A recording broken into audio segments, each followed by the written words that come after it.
What's going on, Born for Sports? Justin Verlander is a Met. He signs for a 2-year deal worth $86 million, 30-year vesting option.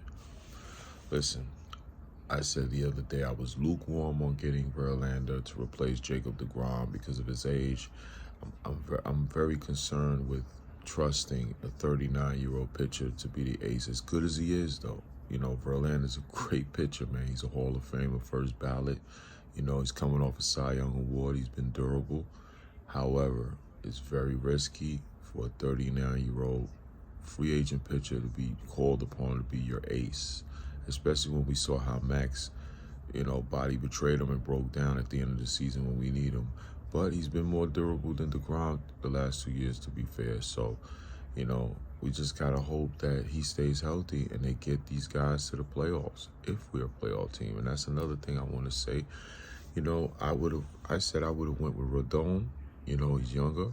But clearly the plan is they want to do short-term contracts with these pitchers, with these ace-type caliber pitchers. And if you're going to do it, Verlander's the guy to do that. I love the contract. It's only a 2-year deal, basically.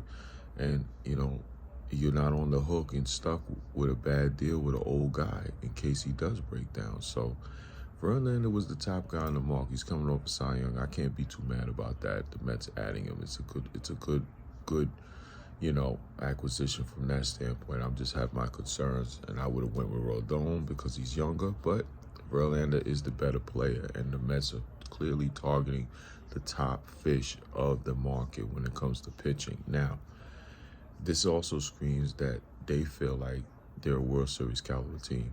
And in my opinion, after what I just saw, Trey Turner, the guy that I wanted the Mets to get, signed with the Phillies, right now they're the third best team in that division. Doesn't mean they're not a playoff team, but the goal should always be to win the division, which they coughed up late in the year this year. So if you're going to do that, you got to go get some bats, big-time bats. Mets have to make it happen. That Atlanta lineup, that Philly lineup is stacked when healthy. The Mets are lacking in that department. It's not just about pitching. All right, you got Verlander. You make a move for a player like Verlander. That means you all in on this year.